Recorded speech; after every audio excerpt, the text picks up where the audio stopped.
మరియు నా తోటి విద్యార్థులకు నమస్కారం. ముందుగా ఇస్కాన్ సంస్థకు ఈ అవకాశం ఇచ్చినందుకు ధన్యవాదాలు.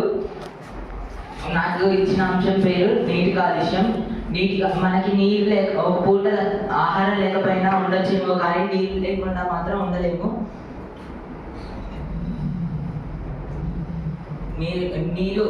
నీరుని మనం సద్వినియోగం చేసుకోకుండా దుర్వినియోగం చేసుకుంటున్నాం. ఎలాగంటే ఫ్యాక్టరీల నుంచి వచ్చే రసాయనిక వస్తువులని తీసుకొచ్చి నదులలో పారేస్తున్నాం. ఇంకా చెదారం ప్లాస్టిక్ వస్తువులు అనేవి కూడా అందులో వేస్తున్నాం. ఇంకా చాలా చాలా చాలా చెడ్డ పనులన్నీ చేస్తున్నాం. నీటిని మంచిగా ఉపయోగించుకుంటే మంచిది.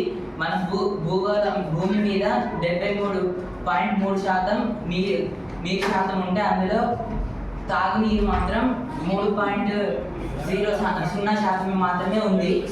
దీన్ని మనం ఎక్కువగా మార్చాలని కోరుకుంటున్నాను. ఇంకా దీనికి గవర్నమెంట్ మిషన్ కాకతీయ అనే పథకం కూడా తీసుకొచ్చింది. ఏంటంటే నదులలో ఉన్న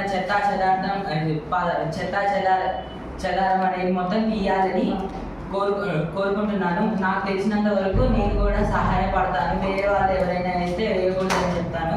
ఇంకా విద్యార్థులకు కూడా ఈ కాలుష్యాల మీద అవగాహన విద్యార్థులుగా ఉన్నప్పుడే చెప్పడం మంచిదని కోరుకుంటూ సెలవు.